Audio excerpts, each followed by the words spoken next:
Well, hello, everyone. Thank you so much for coming and joining us for tonight's Galileo Science Cafe.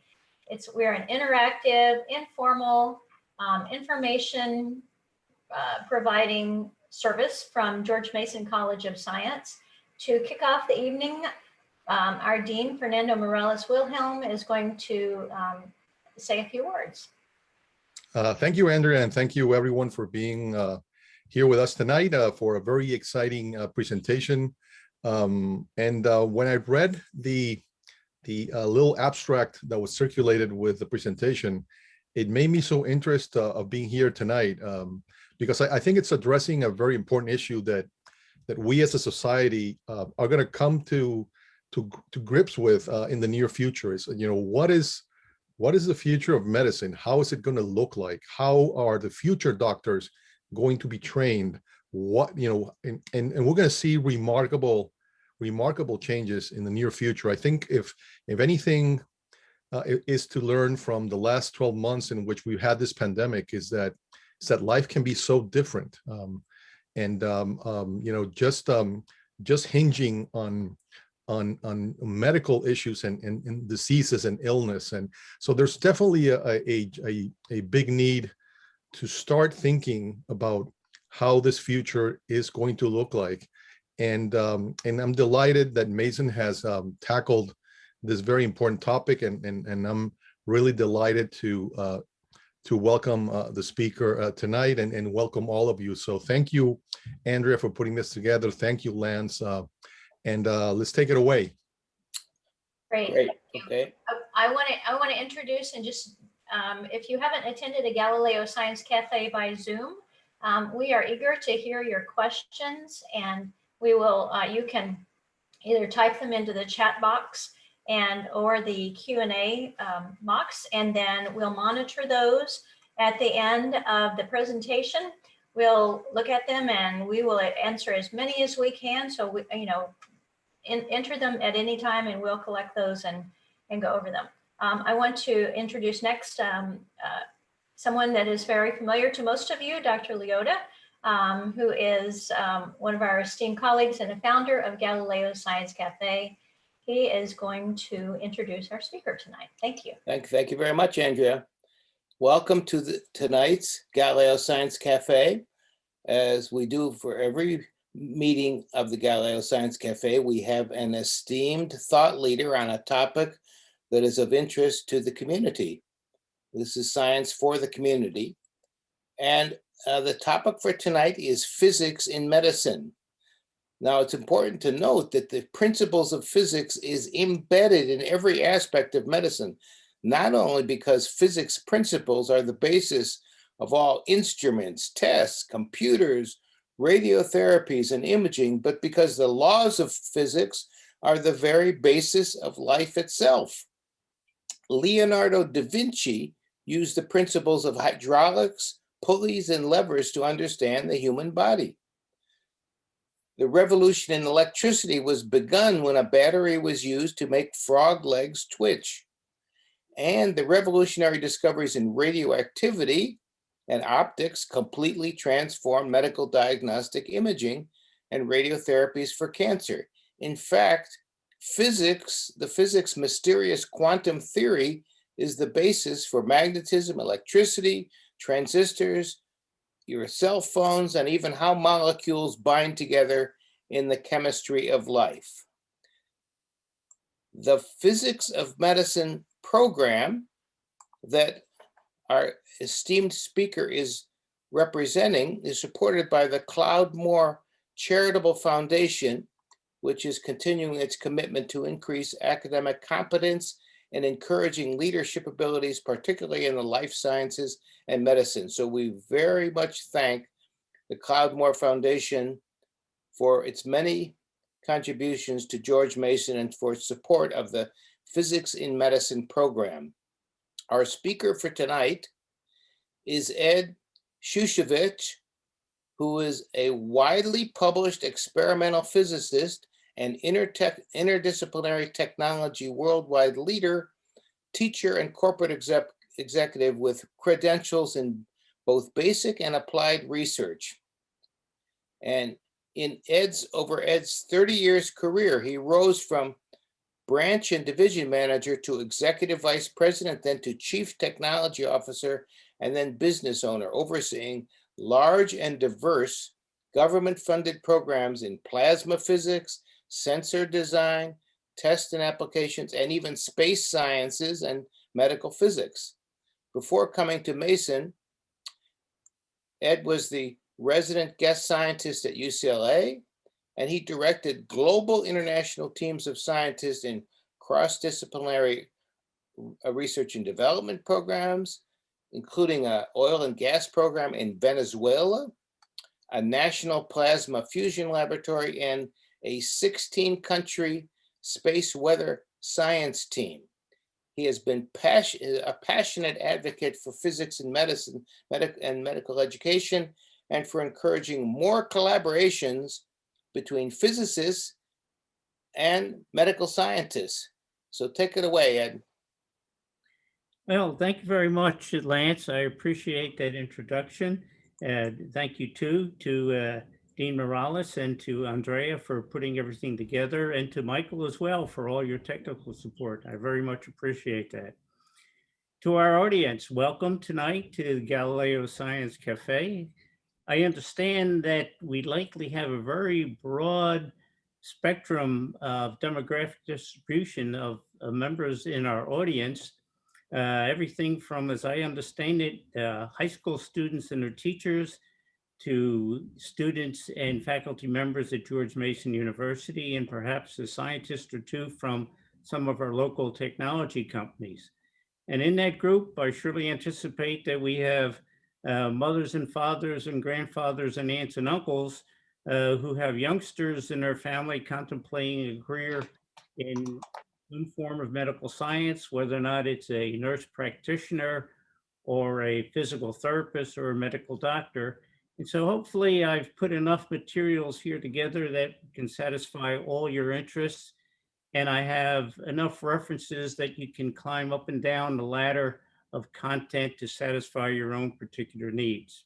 So again, welcome, and let us begin. As you heard from Dr. Leota, our subject is the role of physics in medicine and medical education. And the focus for that presentation is indeed the human body, an incredible electromechanical machine driven by the laws of nature. I'd like to start by giving you a bit of a background, both historically and from a programmatic point of view, in what I call connecting the dots. I'll first bring your attention to three elements there. In the very center is AAMC, the American Association of Medical Colleges, and HHMI, Howard Hughes Medical Institute.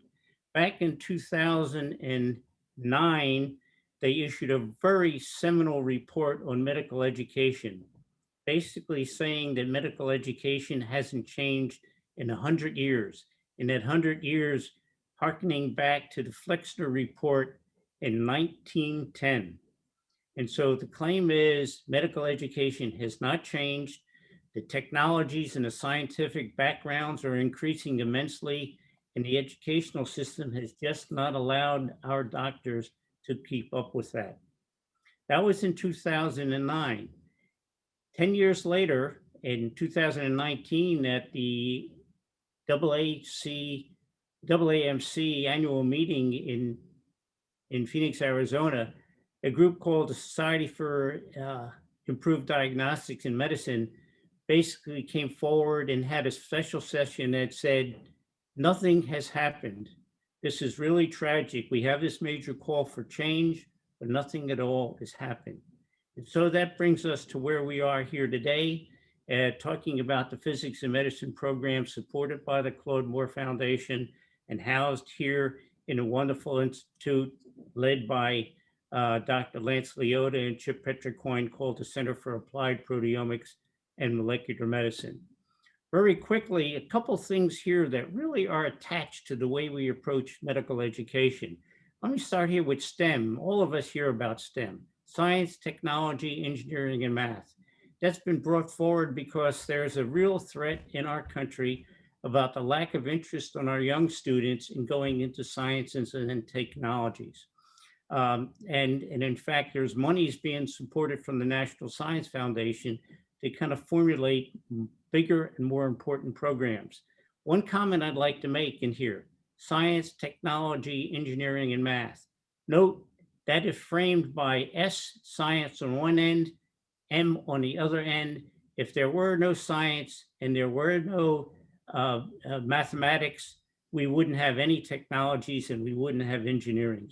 These are very, very fundamental. And that's basically what the AAMC has said, and that's what NSF is saying.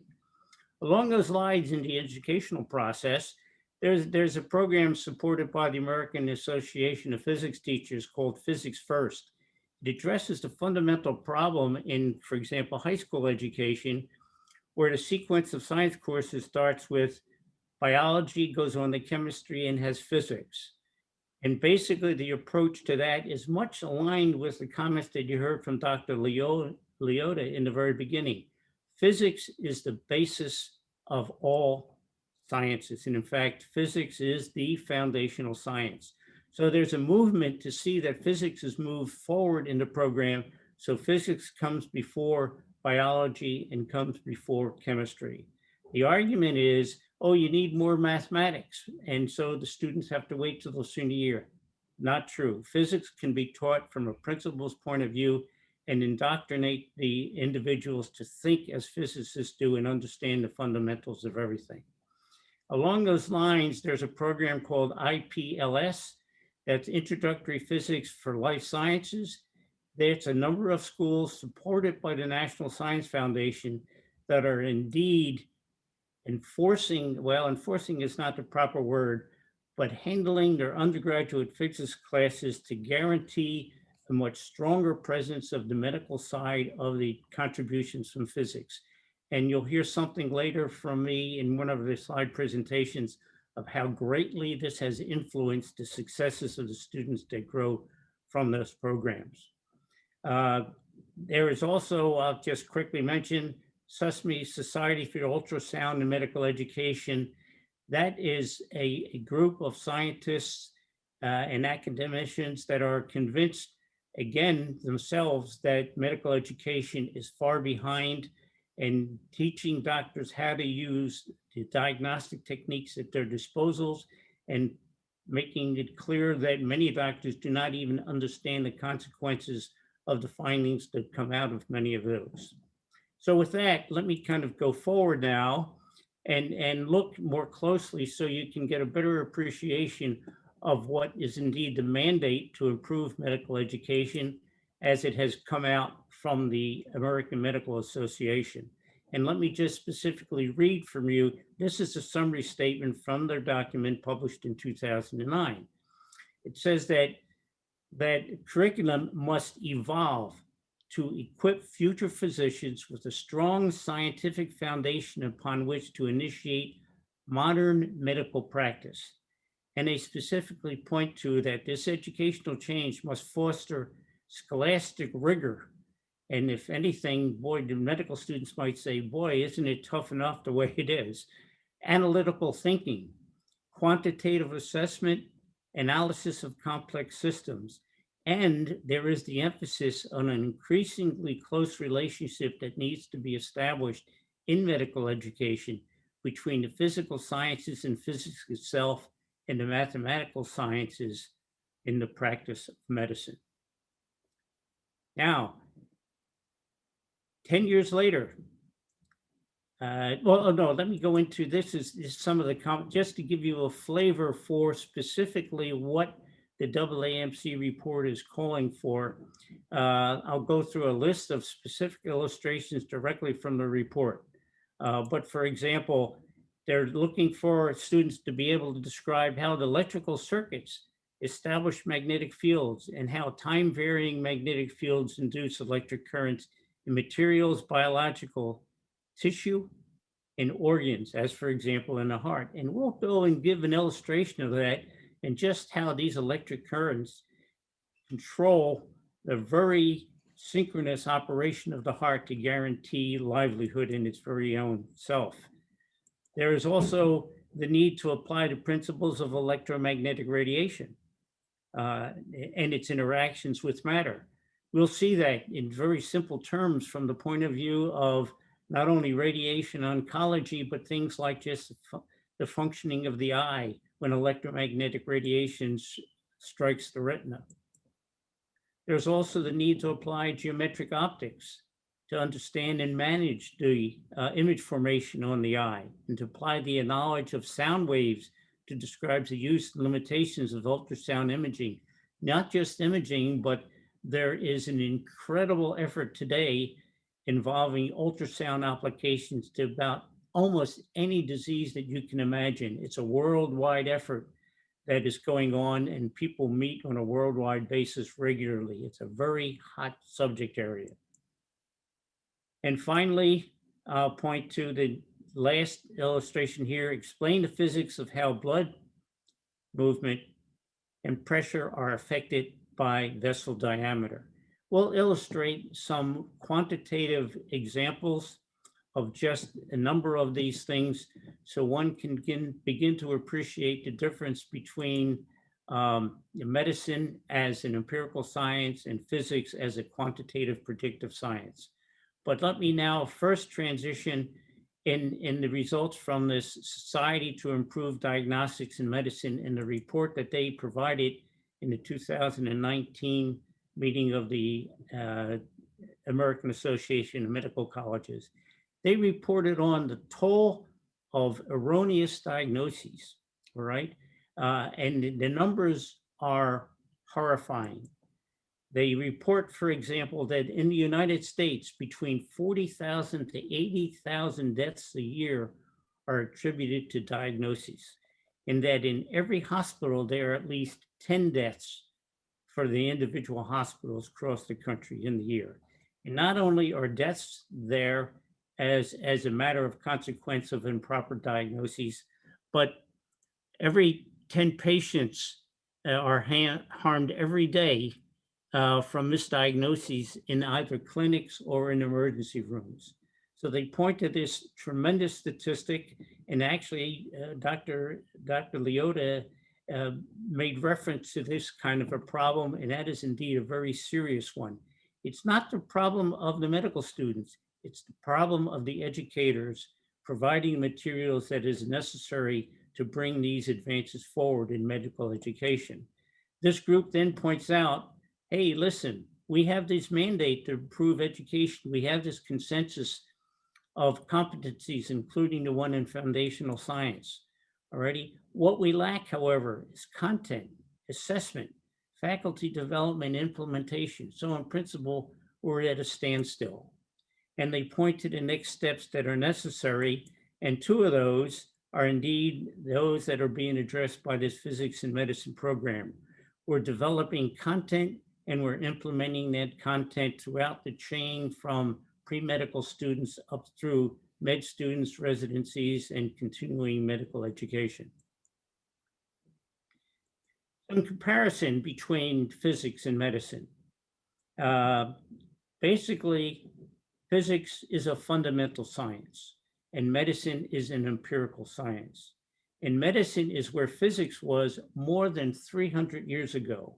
And let me explain that. It was more than 300 years ago, in fact, about 1867, when Isaac Newton published and brought together the principles of physics that was an empirical science in its own right at that time in a world of mathematics. People say he brought the light of mathematics to the world of physics. He published a 3-volume set entitled In Principia, and that was a seminal, monumental advance, and that turned physics into the quantitative predictive science that it is today. And as I pointed out, medicine is primarily an empirical science and evidence-based science. And oftentimes people will refer to it as a science of probability and chance. We get to the point where it's known, and this comes from the National Cancer Institute. Many of their panels come together, and in one of the panel discussions, they address the issue of being continually challenged to solve the problem in cancer. And the response is, we're asked to solve the problem of cancer, but we don't even know how a cell works. So therein comes the need for reform in medical education from undergraduate through continuing medical education itself. So the educational pathway that we have here involves the integrative transdisciplinary approach involving physics and medicine, taking physics from the basic research side, moving it from the applied side, meeting here in the middle between the clinicians and the researchers and academics to indeed formulate a curriculum plan that merges the foundational sciences with the needed applications for research in clinical science and medicine. The philosophical mindset that we have is associated with a quote that I'd like to show you from Socrates. Education is the kindling of a flame and not the filling of the basket. We're not just interested in putting new courses in there, but we want to design them cleverly so that indeed we stimulate the individual intellect and motivate their own personal endeavors going forward. There is also the need that teaching is got to be an inspiring approach to the materials that are on hand. And that we point out, and it is obvious to many, many people, we hope, that the study of physics is not just the study of its laws and its applications to all forms of causality in nature. Physics also involves the development of a method of inquiry, thinking, and problem solving, the very foundation of an adaptive expertise. And those are the words specifically used on and on by the AAMC. An adaptive expertise called for the reform of medical education. With the empirical science that medicine is, the doctor's approach to modes analysis is sort of like from a script. It's algorithm based. It's a checklist. If I see this symptom, this is the pill I give. If I see this symptom, this is the surgery I need to give. Anything that falls out of the realm of normal practice and normal observations requires adaptive expertise. Now, I've talked about formal statements out of documents like the AAMC, statements that have come out of the SIDM, but I think it's interesting to get a student's perspective.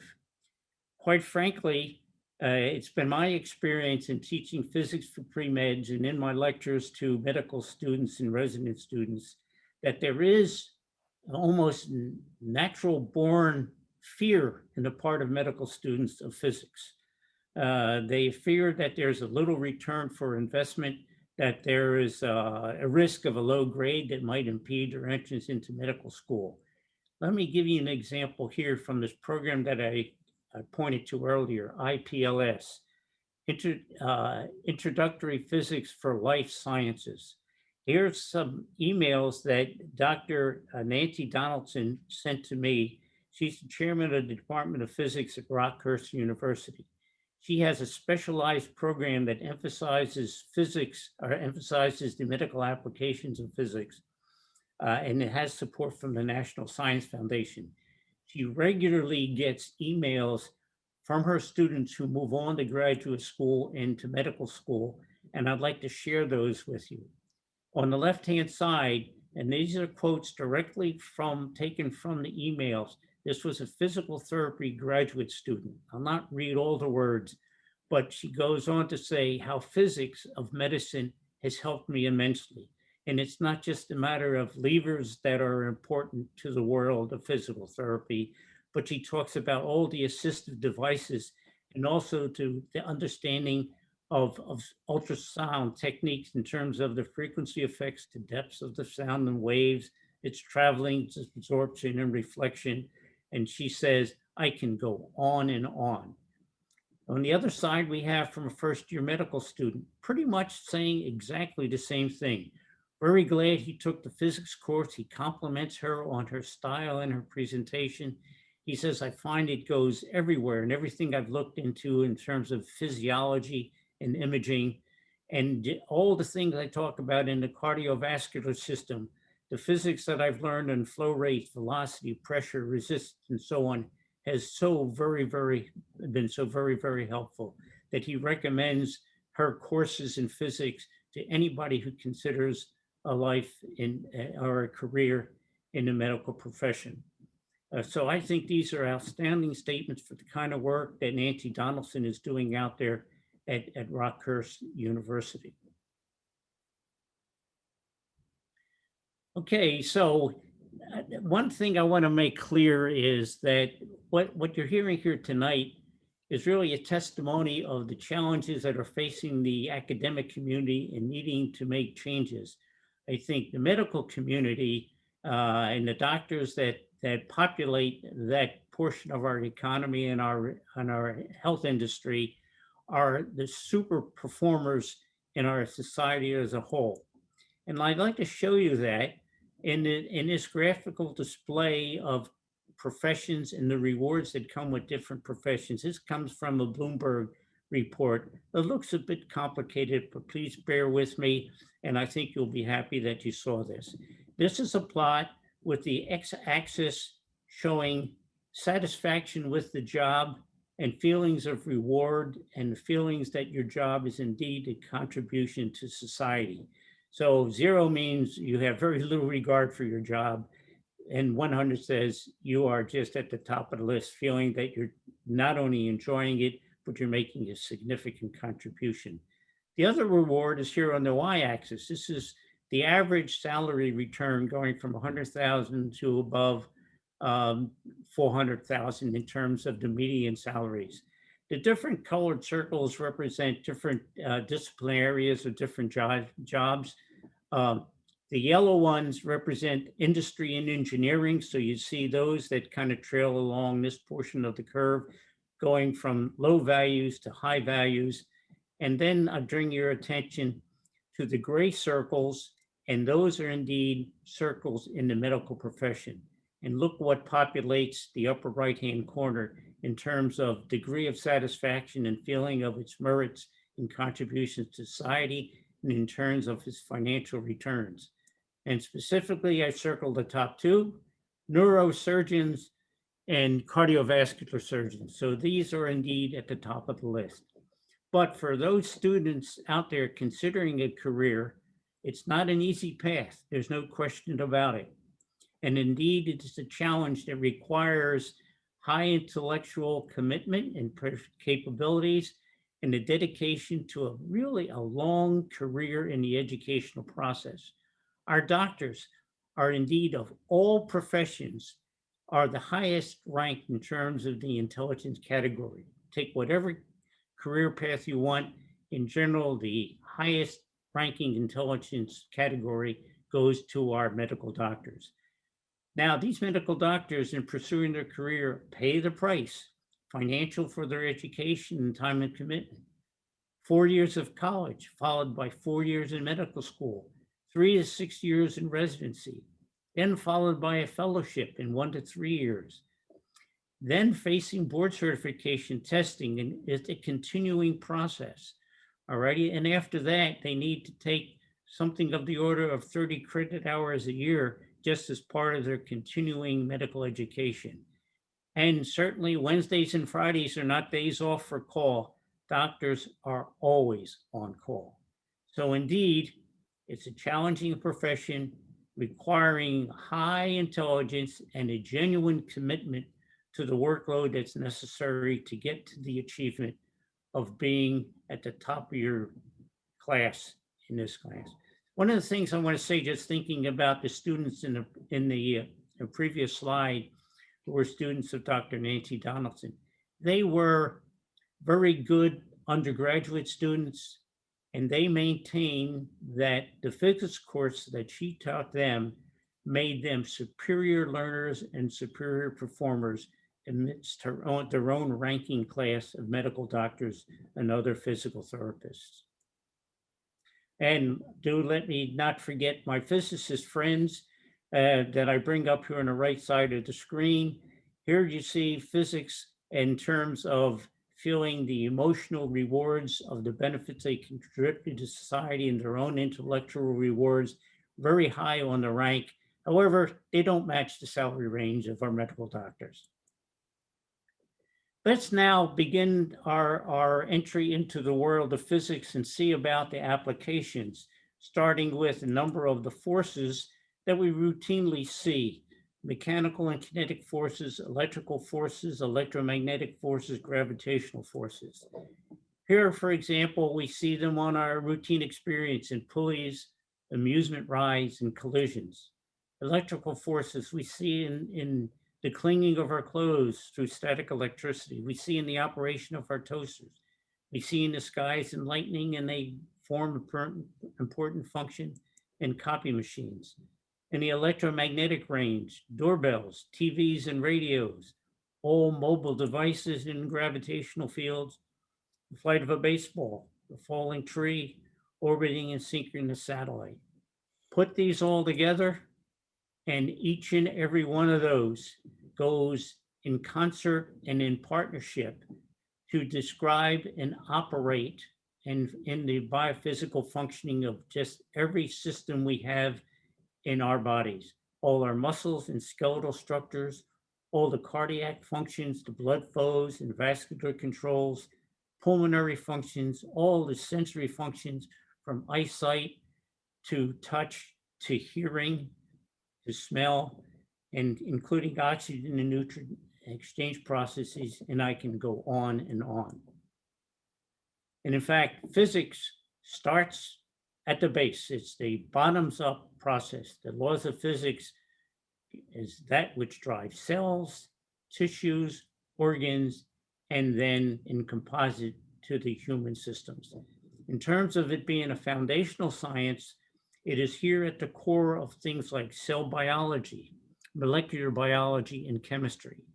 And so that's the reason it's called the foundational science. Without physics, these would be non-existent. And all the principles that apply, everything from atomic and nuclear physics through fluid mechanics and thermodynamics onto the conservation laws of mass, energy, and momentum. And we'll make some illustrations of those to help bring those home in a more substantial manner. But this combination of physics moving through cell biology and so on indeed gives life and meaning and performance to organs, glands, and all of life subsystems and systems going from the cardiovascular to the neurological to the digestive and the respiratory system itself, just to name those around the link. So it's just an incredible foundational science for everything that we see in our terms of our bodily functions. Let's now begin to look at some specific illustrations and start with physics and vision. This is a pretty nice and simple example, not that the performance of the eye is a simple manifestation of physics principles, but it's nice to have the analogy with your own digital camera, because you'll see a lot of the components that are indeed perfectly analogous to that, because the laws of physics are the same here. They're geometrical optics, electrostatics and electrodynamics, electromagnetic wave propagation, and photon interactions with matter, whether it's solids, liquids, or living tissues. If they look here at this picture, here you have a lens. This could be a lens on your camera. The light from here emitting electromagnetic radiation passes through the lens, passes through the intermediate medium, and strikes the retina on the back of the eye. This is equivalent to the CCD plane in the back of your digital camera. That CCD plane has the impinging electromagnetic waves, creates interactions that generate electric currents. Those electric currents convey the information at specific sites down to the optic nerve and then moves it on to the brain. This is equivalent to the electrical circuitry at the back of your CCD, taking it to your memory card. And so the analogy is just perfectly. But now don't take this simple illustration to think that we understand everything there is about the eye. You often hear about rods and cones back here in the retina, and there's something like 1 trillion rods and 7 trillion cones at the back. The rods are those that control the visualization capability for black and white. The cones are those that control visualization for color, and broken into the red, blue, and green, just like the red, blue, and green inputs at the back of your TV set. However, there is no known and disciplined description and understanding of just how geometry plays a role in making the cones black and white sensitive, or the rods color sensitive, none whatsoever. And any description to understand the entire process of detecting the spectrum of color from red through blue is replete with, and I'll quote an authorship, errors or misunderstanding or no facts whatsoever.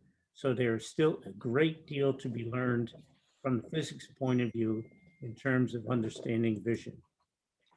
Let's now move on to the cardiovascular system and offer a very, what I consider a nice and simple example in terms of Bernoulli's principle. Okay, in its application, that many of you may have heard of a TIA, a transient ischemic attack. That's an attack that results from a reduced flow of blood to the brain and the flow of oxygen to the brain. It results in dizziness, cloudy vision, headaches, and perhaps even passing out. And the way that blood flows to the brain starts from the heart, through the aorta, splits through the subclavian arteries, moves up and then splits again to the vertebral arteries, and moves and passes the blood into the brain at the basilar artery. What's important in this configuration, you can see the symmetry here. Well, the important thing is indeed the asymmetry of the flows and of the pressures at this point, because the pressure at point B and the pressure at point A has to be the same in order to drive a consistent flow up into the brain. Let me illustrate for you what pressure differences or what flow velocity differences can be. In fact, it was Bernoulli's study that showed that increased flow velocities reduce the pressure. You can see that in the game of baseball, in the pitching of a curve. Imagine that the pitcher is here at the bottom of your screen, the plate is at the top of the screen, pitcher launches the ball, and he puts a spin on it, as you see in this direction. As it moves through the air towards the batter, you see the air that is on the surface of the ball that helps to be gathered by the stitching, then is actually countercurrent to the flow from the ambient air. And so that tends to slow it down. And when on the other side, it runs parallel to the flow velocity of the ambient air, and it runs faster. So you have lower pressure on this side, higher pressure on this side, hence a curved ball that moves from right to left. That's exactly what happens here. If we have a constriction from, say, a calcium deposit, the blood flow runs more quickly, causes a reduction in the pressure at this point. The problem then is that pressure at B is lower than the pressure of A. So instead of there being a parallel stream as the blood flows up from here, some of it actually comes right back down and goes out in this direction. Thus, a decrease in the blood flow to the brain, lack of oxygen flow, and hence dizziness, impaired vision, and perhaps even passing out. One more illustration in terms of blood vessels. This comes from Poiseuille's equation, who was a physicist and a physiologist, a French physicist and physiologist, very much interested in blood flow, conducted a lot of experiments to help himself understand blood flow. And so he developed a real understanding for what we call viscosity of fluids, the importance of pressure differences, and the dimensions of a tube. He, in fact, derived from a long set of experiments with a lot of different liquid materials and generated an equation that shows that flow rates, Q, are directly proportional to the radius of that tube, but to the fourth power. and directly related to the difference of pressure, as you might guess, across the tube, the length of the tube, and something that's called the viscosity factor here. Viscosity factors differ considerably with every possible solution that you might have, and I'll point to only three here: water, blood, and engine oil. For all things considered, you can see here's the factor here. So if I looked at water and just look at this number, the exponents are all the same. Call that 2. Look at blood, call that 4. So blood flow has a coefficient of viscosity twice as high as that of water. If we change this from 1 to 2, it basically halves the flow rate. Looking at engine oil, if you take the engine from your car, that's about 50 times more dense or has a viscosity factor 50 times more than that of the blood flow. So it reduces the blood flow rate by a factor of 50. More important to the medicine world is the interpretation that one might get from a two-dimensional image of blood obstruction or a artery constriction. Here's an example of the simple use of this equation, Q, as we change the radius of the blood vessel, keeping the pressure the same and the length the same. If I were to look at just a two-dimensional image and I were to say, oh, the radius is reduced by 10%, okay, that's not a 10% reduction in the flow rate because it is dependent on a radius by a factor of 4. Plugging those numbers in shows that a 10% reduction in the radius is equivalent to a 34%. More importantly, let's look at this one. A 50% reduction in the radius basically shuts down the vessel. So a diagnostic error can be a very serious one, looking at it and say, oh, it's only 50% obstructed, when in fact it is fully obstructed. One more illustration that might tease your capabilities to make a guess or your intuition to come up with good numbers. But what we're going to illustrate here is the passage of blood that as it goes from the heart into the aorta, into arteries, then to branches, and then to capillaries. So we know that as you go from the heart through the aorta to the capillaries, we considerably reduce the diameters of these blood-carrying vessels. So let me ask you, how many capillaries do you think you might have in your human body? No rewards for your answers to that. It might be a satisfaction to your own feeling about your own guessing or intuition. But just think about, I'll ask you to just think about what number it might be. How many capillaries might there be? We can actually calculate that using the equation of continuity. That's basically a conservation law that says what goes in has got to come out.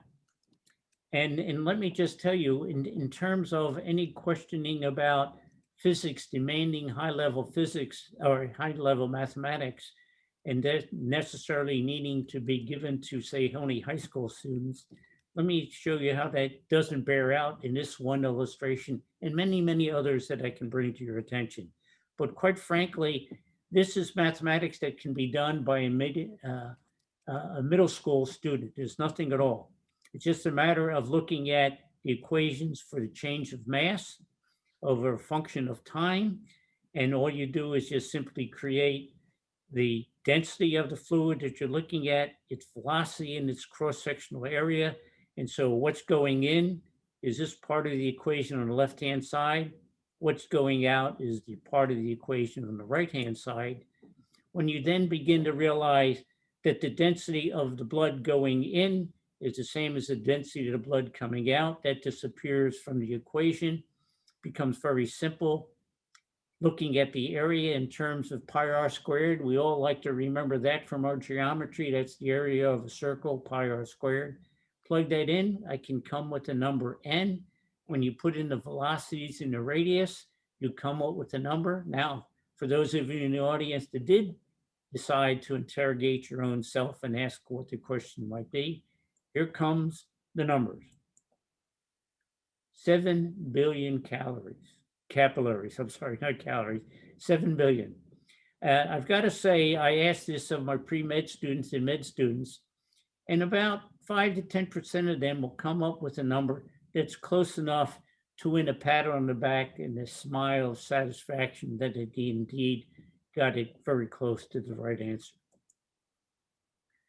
Now, let's get into more microscopic features that deals with the heart and is controlled by physics. We'll talk about ions, electrons, voltages, currents, and cellular electrodynamics. Consider and recall, maybe not recall, but I'd like to bring to your attention that all organs, cells, fluids are electrically aggregated with voltage distributions and widely varying concentrations of positive and negative ions. Sodium, potassium, and calcium, singly or doubly charged. Magnesium, negative calcium ions. So there are just charge distributions everywhere. And their static and dynamic states are not only controlled by electric and magnetic fields, but they themselves can generate electric and magnetic fields. So when in my opening view graph, when I talked about the body being an electromechanical machine, no question about that whatsoever. From the point of view of physics, when we have charges, we have laws of physics that can express those forces. We know that similar charges repel, opposite charges attract. We know that they depend directly on the charge on each one of those species and inversely with the radius, so we can do the calculations. We know that magnetic forces are also there, that similar poles repel, opposite poles attract, that magnetic fields actually repel penetration by charged particles. That's the magnetic field on our Earth is indeed that which protects us from the energetic particles streaming from the sun or coming from the interplanetary medium. And perhaps more significantly, at least from the illustration that I'll give you in a subsequent slide, there are electromagnetic forces when you have currents flowing. And imagine two wires. Here they have currents carrying that are in parallel direction, and here they are in opposite direction. Here's the equation to calculate the force. They're directly dependent on the currents, all righty, and inversely proportional to separation from those current carrying wires. So that if I pass currents through two wires that are parallel and I push them in the same direction, they tend to be attracted. If I have the currents in opposite direction, they tend to be repelled. That is critical for the performance of the muscles in the heart, and we'll show you that just shortly. Same thing with the forces. It's just simple illustration going back to things that we observe in our everyday life, at least hear and see, but not necessarily witness the performance. But the typical doorbell is nothing more than a coil wrapped around a bar magnet. When current passes through that coil, it creates a magnetic field that, when you switch it on and off, forces that magnet to strike the bell at the same frequency that the coil is changing its currents. Now, while we've talked about the charge distributions in the body, the fact that they can create or they can be subjected and respond to electric and magnetic forces in ways we've kind of described over here, it's important to point out that while ion transport and machinery is becoming clearer in this world of biology and in medicine, we are at a loss to explain how a cell knows how many ions it has, let alone how many it needs for normal functions. Therein is the same statement I quoted from the National Cancer Institute. We do not know how a simple cell works. Now let's take some of that understanding of the physics and try as simply as I can to explain the beating of the heart. And most of us are aware of seeing an EKG. This is not an unfamiliar sight to many of us. And what you see here are manifestations of the passage of electric current through the heart and the various contractions and expansions of portions of the heart muscle that give rise to proper motion of the blood. Look over here and I'll identify a few regions that maybe you're very much aware of yourself. But at the top, this is the left atrium, this is the right atrium, left ventricle, this is the right ventricle, all right? This takes oxygenated blood from the lungs into the atrium, passes it to the ventricle, and then moves it out to the body. On the right side, the atrium here takes returning blood from the body after it has been deoxygenated and after it has dispensed with all the nutrition that it needs to throughout the body, comes in here to the right atrium, moves into the right ventricle, and then gets pumped. That gets pumped over to the lungs for a reoxygenation process. But let's now see, so we've talked about these cavities, their pumping action, and let's go and see how that pumping action manifests itself in terms of this EKG signature that you see here.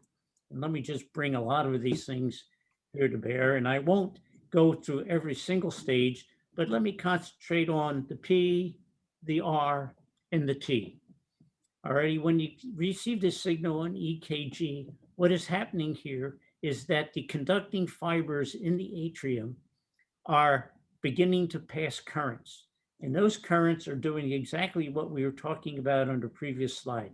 They tend to be parallel, as you see here. So when you have parallel currents, there are attractive forces. So when these currents begin to pass through the atrium, they begin to squeeze the atrium together, and it begins to force blood flow through the valve into the ventricles on both sides of the heart, the right and the left atrium.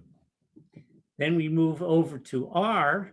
So we see over here, the currents now have stopped here at the atrium areas because they now unloaded the blood flow, filled in the ventricle areas. So now the ventricles now have the same currents flowing through them, giving the contraction forces, causing the ventricles to contract, for this one to pass the blood into the aorta and into the body system, and this one contracts to pass the blood into the lung system for the reoxygenation process. Moving on to T, all the currents are gone. The muscles in the heart are in a relaxed mode, waiting for the next signal to start to begin this process all over again. It's an incredible process, precision timing.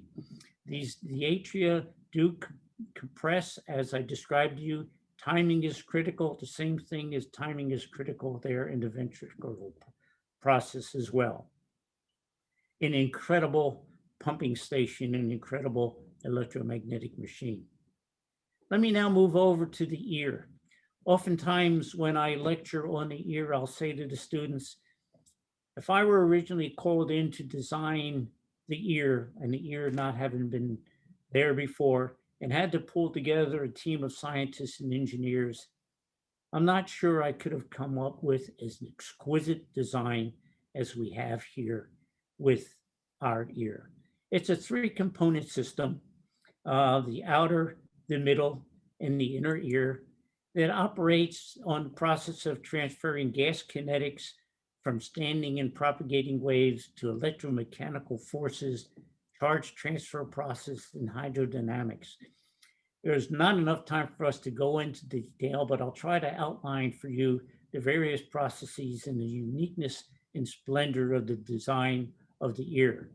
All things starting with some kind of percussion forces in the air, say from the surface of a drum, causing condensations and refractions in the air, and let that air, so that's your acoustic source. Those kind of waves are then moving from the air and then approaches the outer ear. And the channel in the outer ear begins to look like nothing more than a simple acoustic receiver transducer, like the pipe organ or in the clarinet. So that's the function that the outer ear performs. From there, the acoustic energy begins to beat on our eardrum. So it's beating on this side, please let me explain this on the side. I'm expanding this little picture here, and it's nothing but a simple bone structure that, if nothing else, looks like a seesaw, okay, with a difference on the bone length on this side and the bone length on this side. And basically what happens, you have the pulsations that are coming in here from the outer ear, transferring the pulsations to the inner ear on the side, but amplifying them simply by this mechanical lever device, typically giving a gain of about 26 times. It also turns out it's an impedance matching device. If it were not for this impedance matching device, almost 99% of the energy that would impinge on the oval window, that is the entry to the inner ear, would be lost. And the final stage now goes into the wonders of the cochlear duct and the inner ear.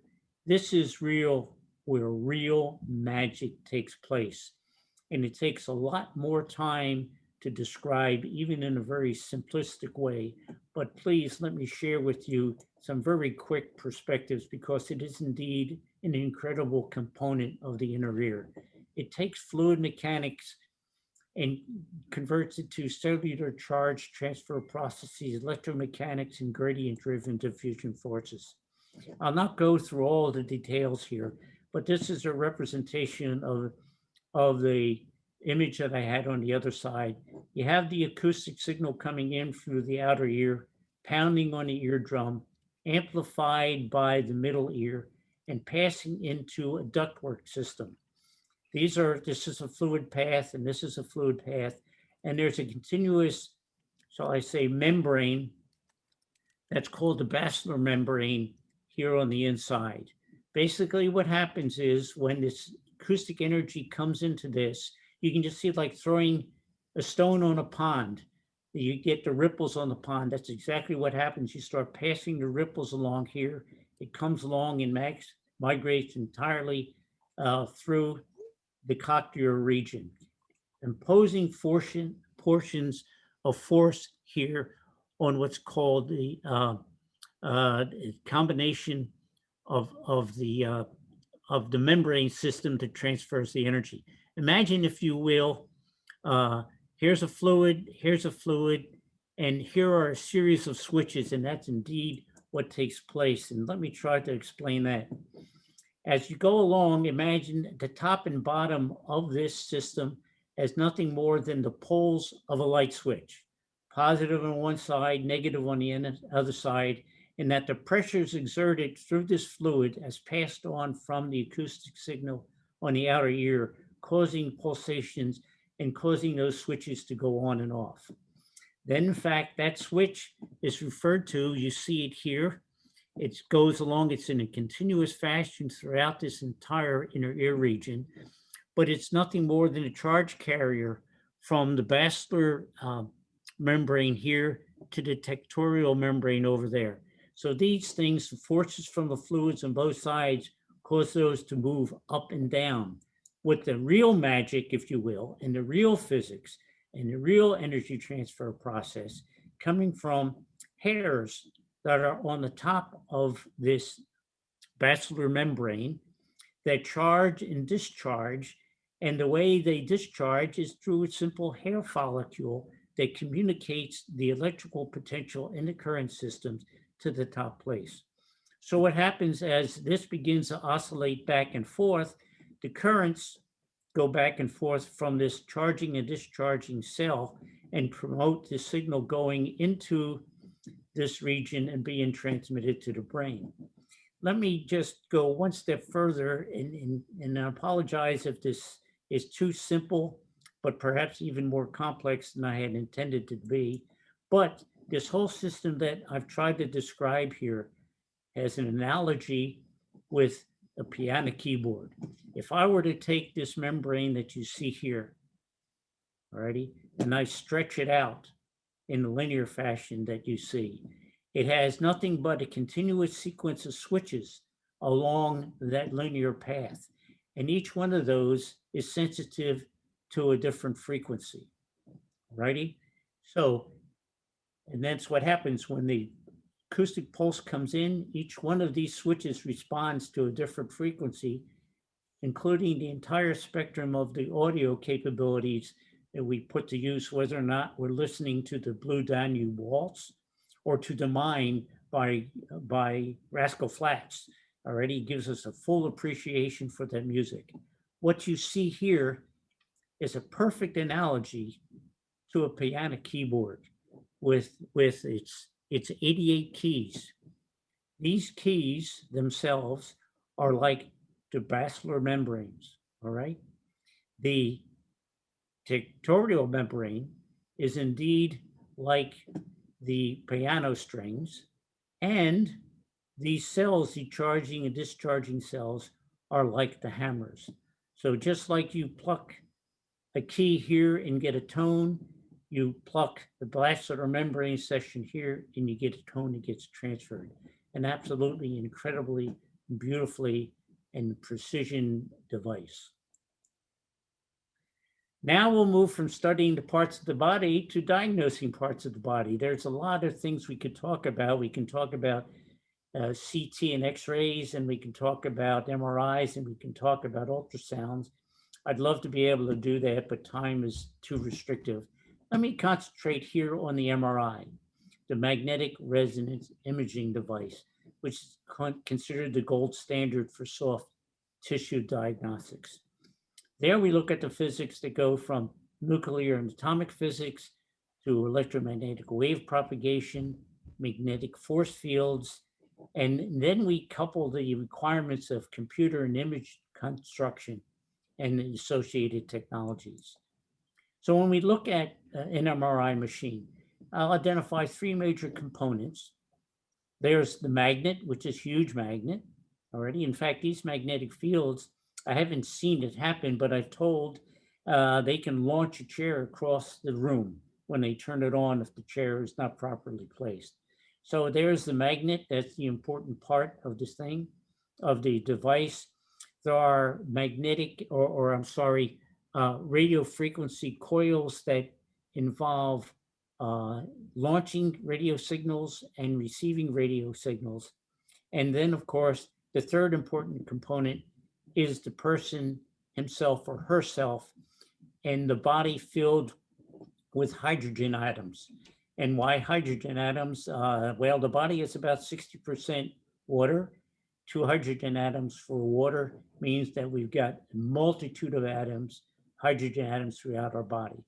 But perhaps more importantly than that, it's a single proton nucleus in any single proton or odd number proton nucleus has a magnetic moment. The physicists will tell you that, has a magnetic moment and a spin angular momentum, and generates a characteristic field that and spin that is almost analogous to what we have in our Earth. We have a spinning Earth and a magnetic field. And so that's what every little hydrogen atom looks like inside our body.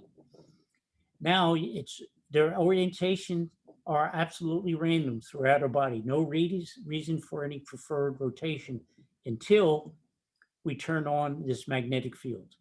As soon as we turn on the magnetic field, and you know that yourself from playing with magnets, you can cause them to flip and to align with whatever magnet you'd like. So when you superimpose the strong magnetic field, all the hydrogen atoms say, whoops, here I am, and they either align themselves parallel to or perpendicular to. So they're all in a state of parallel alignment. Now, physicists will also tell you that we can disturb that alignment by injecting electromagnetic wave at a frequency called the Larmor frequency. Larmor himself developed a detailed study that showed that the Larmor frequency is dependent directly on the size of the magnetic field and what's called the gyro radius constant, which is unique to any individual atom. For hydrogen, for example, this relationship says the magnetic fields that are applied are typically in the order of about 43 megahertz. Now, what does that do? Because that is a resonant frequency for this individual atom, it takes the atom and spins it off axis. and puts energy into it. So the atom begins to then rotate, not unlike a mechanical top when it's losing energy. You know what it's like. It's still spinning, but it's beginning to wobble about the gravitational axis. That's exactly what happens. So when the technician then excites the radio frequency coils at the proper frequency, it basically takes all these hydrogen atoms and gets them to rotate, putting energy into them. That's the key. So in effect, you've energized the atoms. Now, when you take the energy away, the atom has the energy, but it then collapses and it re-radiates that energy. The receiving coils then picks up and basically has, and I'll call it a GPS system, if you will. And so it can say, I know exactly where that came, and I can develop imaging of every location of every hydrogen atom in that body. So therein comes the next magical part of the system, that it's not just a matter of the magnetic fields and the hydrogen atoms, but it's a matter of the efficiency and accuracy of your RF transmitters and receivers, and the imaging collecting capability of the computer graphics people who put that data together to generate the images that are ultimately diagnosed by the doctors. Unfortunately, one MRI machine is not the same as another. One doctor is not the same as another in interpreting these images, and one technician is not the same as another technician. And there have been a number of stories, one of which I remember reading from the New York Times, in which a 50-year-old man underwent an injury, a falling injury, playing touch football. He went to see a doctor. He had an MRI done. Said, "Oh, you just have some nerve impingement from your neck area, but nothing to worry about. Take a couple of aspirins, go to bed, and do some exercise, and you'll be okay." Several weeks later, he had excruciating pain, couldn't move his arms, fingers, or his elbows. Went to see a doctor at New York University Medical School, put him in their MRI machine, found that he had severe impingement from collapsing vertebrae in the neck, suffered permanent damage if he didn't have immediate surgery. And indeed, he had and went and had surgery in what was called French door laminoplasty.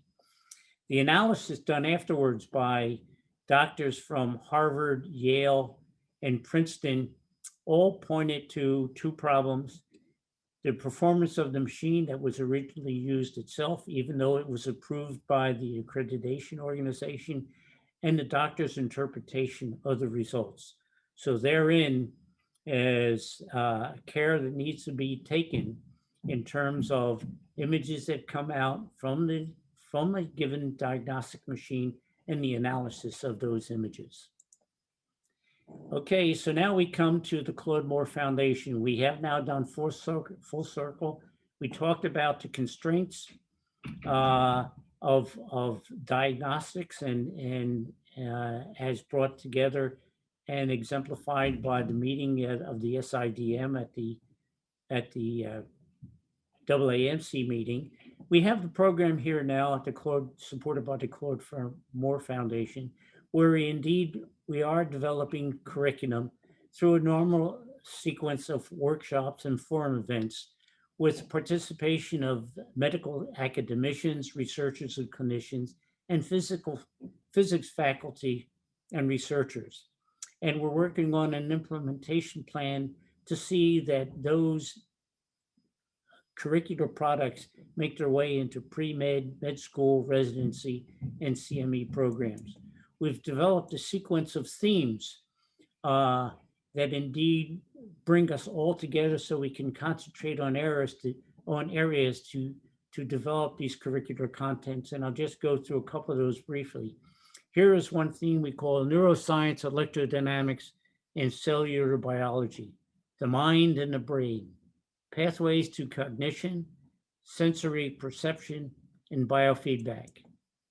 We consider that perhaps the most fundamental theme in a sense that electrodynamics is at the core of all human functionality, from cognition through muscular dynamics to heart rhythm and cognitive determination of frequencies and sound and to the sense of touch.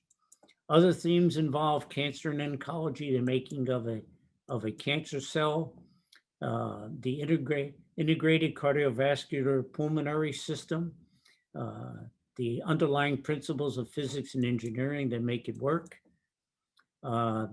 Perhaps of importance to us right now, infectious diseases, transport, immunology, and immunotherapy. This involves everything from the underlying physics principles from transport in gaseous and liquid media to understanding masks, to understanding interactions in lifetimes on surfaces, to the organic functionality and immune stimulation and T-cell transport in a complete system of cells, molecules, and tissues. Energetic particles, as I mentioned, studying the theme here would focus on detection devices and radiation devices, anything from energetic particles, electromagnetic radiation, and ultrasound. We call it the good, the bad, and the evil because care must be greatly exercised. And then finally, there's the issue of nanotechnology and the forces that influence efficiency and effectiveness. I'll finish now with some quotes from a book by Dr. Lewis Thomas, MD. He was the Dean of the Medical School at the School of New York University Hospital. This book was brought to my attention by Dr. Jim Cooper. Some of you may know Dr. Jim Cooper, a practicing clinician at Inova Fairfax Hospital. He has a stellar career that goes back to full professorship at Georgetown University's Medical School and Associate Dean for Curricular Activities. He's a full professor at the VCU Medical School himself. Okay, and he has numerous awards for teaching excellency. But let me look at some of the quotes from Dr. Thomas's book. Biologic sciences are absolutely splendid, with a huge mass of brand new information with plenty more ahead, and biological revolution evidently still in the early stages. Sound familiar? The practice of medicine can be viewed with a qualified mixture of satisfaction, hope, and worry. For all this knowledge, we still have formidable diseases. Sound familiar? Still unresolved, lacking satisfactory explanations, lacking satisfactory treatment. A great deal of medicine relies on halfway technology. I call it repair care technology. Efforts after diseases manifest themselves. A technology designed to make up for or postpone death, heart, kidney, and liver transplants, or the treatment of by surgery or with the radiation and chemotherapy. In the end, Dr. Thomas concludes that the greatest part of the importance of biological research in medical practice, waiting to be done, is in the class of basic science and first principle computational mathematics. I'll close now with simple statements from our program that we need doctors thinking like physicists and physicists thinking like doctors. We need to recognize that education is the kindling of a flame and not the filling of the vessel, and that there is no teaching, there is only inspiration to learn. And with that, I thank you for your interest and your attention, and I invite whatever comments or questions you'd like to bring forward. Thank you so very much. Thank you. Thank you so much, Ed. I feel like I should pay tuition after that wonderful expository lesson on all of the physics. It's so interesting. We have a question that is a fairly quick question, I think, although it might not be. Does further education in physics and medicine add time to the completion of a medical degree? That's a good question. Quite honestly, it represents part of the answers I get when I call deans and associate deans of various medical schools. Currently, medical schools are very concerned about students currently being overworked. There's little question about it. There's a great deal of pressure on the students, and there's also the cost. So one of the questions is, Ed, God, yes, we need this, but how the heck are we going to get this in? All right. On the other hand, I have had responses from deans who say, incredible. I don't know how we're going to do it, but Ed, I'm going to work with you. We're going to do it. All right. And there are ways it can be done, quite frankly, and very easily. Lecture series can easily be migrated into educational grand round for medical students. That's done very easily. I've done those lectures already on invitation. So that can become a component, and that gets to this business of kindling a flame and not filling a vessel. Okay. And it can be done for continuing medical education on a regular basis. But there are deans out there that says this is necessary. We need to find a way to do it. And by gosh, we're going to do it. So that leads, thank you, that leads into another question. Medical training is so complicated now. Don't you think that these physics studies are more appropriately done during subspecialty training? No. Again, this fits in with the earlier, the better, quite honestly. Just like we talked about STEM and we talked about physics in high school, the fact that all the devices that they use are physics-based, all the functionalities that we talked about the eye, we talked about the ear, we talked about the heart, and we talked about the vascular system. They are all driven, and that is what contributes to what the AAMC is calling for in terms of abilities to develop adaptive thinking. Great, thank you. We have a one solution to this problem that some medical schools have been talking about or adopting is to integrate these concepts in physics along with a systems-based training of the physician. So instead of talking about the pathology of all tissues, when you do the pathology and physiology and dividing it up like that, it's an organ system. You're learning everything about the lung, how the lung works, what are the diseases of the lung, how you test a person's lung capacity, how you treat somebody with pneumonia. So you go all the way from the basic physics of how the air exchange and oxygen exchange works along with the hemoglobin, and that's all physics. And so if you can integrate it, you sort of sneak it in all the different aspects of the lectures as you're going through the different parts of your teaching about that, everything about that organ. And that's the way you can sort of, without pain, put in the physics if some think that that's going to be too much extra work. So Case Western Reserve Medical School, where I went, they implemented these concepts many, many years ago. And I think it was very good. And then the bioengineering, the engineering students take the medical school classes and learn this stuff. Thank you. So there are ways to get around this. But another thing I want to say is that there's many times when a physicist maybe starts learning about medicine and they get all excited because it's the same brain, the same kind of thinking, or a student in high school loves math, they love physics, but that doesn't mean they can't become a doctor, and vice versa. Somebody's interested in biology, but well, I'm interested in computers maybe, and artificial intelligence. They could use that in medicine as well. I think most of us, before we go to medical school, or most individuals, don't understand that how broad the whole field of medicine is. It can encompass everything you would want. And that's one of the problems of medicine. When you get into medical school, to choose where you're going to specialize seems impossible because everything is so exciting.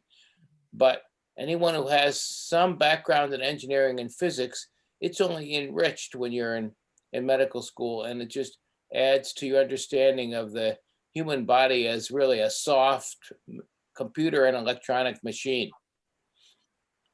Very good. I think we have time for a couple more questions. One is from one of our faculty members. Do you have any comments on the physics of bacteria? Do I have any comments on? No, I don't, quite frankly. Perhaps you can be more specific about the question. Well, that's all it asks. I think Oh, okay. All right. that's We know that bacteria can migrate to magnetic fields, and we also know that certain bacteria can, even though they don't have any pigment, they can react to light. It can sense different colors even. We don't know how, but it may give clues as to the evolution of vision. Or they might have a magnetic material in them that can make them follow the magnetic fields. So even though all the inner workings of the bacteria are as all physics, there's also some, more external physical principles involved to help answer that question. That's right. Well, their transport properties are based on electrochemical potentials, which is, very thermodynamics laden and so forth. So lots of great questions. All life obeys physical principles, yes. Yeah, absolutely. We have, let's see, a comment about the flow rate when Ed was talking about the TIAs and so forth, just to remind the audience that there are vessels which change flow rate, arterioles, and I guess so forth, that kind of thing. It's a complex picture that Ed was very capable in simplifying for us, even though there's so many things going on. All right, well, that is all of our questions. You have, we'll probably think of many more as we're reviewing your wonderful presentation, and just think forward about, oh my goodness, that's another great example. But thank you for providing the information from your wonderful background of expertise. It's been very helpful. And our audience members, thank you if you look in the chat box. So thank you for coming tonight. Our next Galileo Science Cafe is going to be on global climate change, and it is on April Fool's. No fooling. It's really scheduled that day. It is on a Thursday. So we hope to see you all then, and stay safe and healthy. Thank you. Be safe, everyone. Thanks, Ed. Great job. Thanks, Lance. Thanks, Andrea. Thanks, Michael. Thank you so much. Thank you, everybody. Very good. Thank you.